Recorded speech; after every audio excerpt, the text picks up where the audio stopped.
ડભોઈ ખાતે સરદારબાગની મુલાકાત લઈ કોંગ્રેસ પ્રદેશ પ્રમુખ અમિત ચાવડાએ મોટા પ્રમાણમાં ભ્રષ્ટાચારના ગંભીર આક્ષેપો કર્યા છે. અમિત ચાવડાએ જણાવ્યું કે 2.30 કરોડ રૂપિયાના વિકાસ કામમાં લગભગ 2 કરોડ રૂપિયાની ખાયકી થયા હોવાનો આ નમૂનો છે. કામ પૂરું થયાને 5 દિવસ પર ન થતા સાધનોમાં કલર ઉખડી જવો અને કાંટ લાગી જવો ભ્રષ્ટાચારનો પુરાવો છે. ચીફ ઓફિસરની બદલી થયા છતાં તેમને છૂટા ન કરાયા હોવાનો મુદ્દો ઉઠાવતા અમિત ચાવડાએ કમલમ સુધી હપ્તો પહોંચતો હોવાનો આક્ષેપ કર્યો. સાથે જ તેમણે કહ્યું કે જો અમિત શાહ અને પ્રધાનમંત્રી નરેન્દ્ર મોદી ગુજરાતની ચિંતા કરતા હોય તો ઈડીને ચીફ ઓફિસરના ઘરે મોકલે તો સત્ય બહાર આવશે. આ દરમિયાન વિધાનસભાના વિરોધ પક્ષના નેતા તુષાર ચૌધરીએ પણ સરદારબાગની મુલાકાત લઈને સરકાર સામે વિધાનસભામાં ભ્રષ્ટાચારનો મુદ્દો ઉઠાવવાની ચેતવણી આપી હતી. જન આક્રોશ યાત્રા ગઈકાલે જ્યારે ડભોઈ તાલુકામાં આવી ત્યારે ડભોઈ શહેરના અનેક લોકો દ્વારા રજૂઆત કરવામાં આવી. ડભોઈ નગરપાલિકા વિસ્તારમાં નગરપાલિકાના ચીફ ઓફિસર અને શાસકો દ્વારા વ્યાપક પ્રમાણમાં ભ્રષ્ટાચાર કરવામાં આવે છે.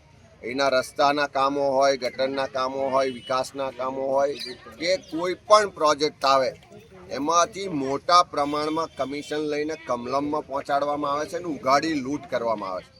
અહીંયા જે બાગમાં આપણે ઊભા છીએ બધાની રજૂઆત હતી કે આ બાગ પહેલાં પણ હતો, એનું રિનોવેશન કરવામાં આવ્યું, 2 કરોડ અને 30 લાખ રૂપિયાનો ખર્ચ કરવામાં આવ્યો. હજુ 22 ડિસેમ્બરે એનું લોકાર્પણ થયું. આજે 28 ડિસેમ્બરે આપણે આ જગ્યાએ ઊભા છે. અહીંયા જે રમતગમતના સાધનો છે તમે જોઈ શકો છો કે એક જ અઠવાડિયામાં સાધનોના કલર ઉડી ગયા છે, સાધનો પર કાટ આવી ગયો છે, સાધનો તૂટી ગયા છે અને જે રીતનું અહીંયા જે કામ થયું છે જોઈએ તો આ 2 કરોડ અને 30 લાખનું કામ દેખાતું નથી. લોકોનું સ્પષ્ટ માનવું છે, કહેવું છે, વિરોધ સાથે રજૂઆત છે કે આમાં મોટા પ્રમાણમાં ભ્રષ્ટાચાર થયો છે.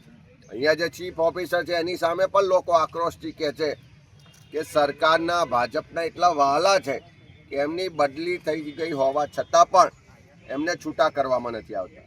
અને લોકો તો ત્યાં સુધી કહે છે કે માનનીય નરેન્દ્રભાઈ ને અમિતભાઈ શાહને થોડી પણ આ ડભોઈના લોકોની ચિંતા હોય, થોડી પણ ભ્રષ્ટાચાર સામે કાર્ય કરવાની ઈચ્છા હોય તો એમણે આ ચીફ ઓફિસરને ત્યાં ઈડી ઇન્કમ ટેક્સ મોકલે તો ખબર પડશે કે આવક, એમનો પગાર કેટલો છે ને એમની મિલકતો કેટલી છે, એમની 2 નંબરની આવકો કેટલી છે.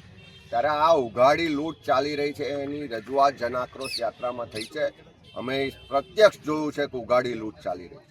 સંવાદદાતા સાથે અભિપ્રાય ન્યૂઝ વડોદરા. આવા જ વધુ સમાચારો જોવા માટે સબસ્ક્રાઇબ કરો અમારી યુટ્યુબ ચેનલને અને જોડાયેલા રહો ફેસબુક, ઇન્સ્ટાગ્રામ અને ટ્વિટર પર.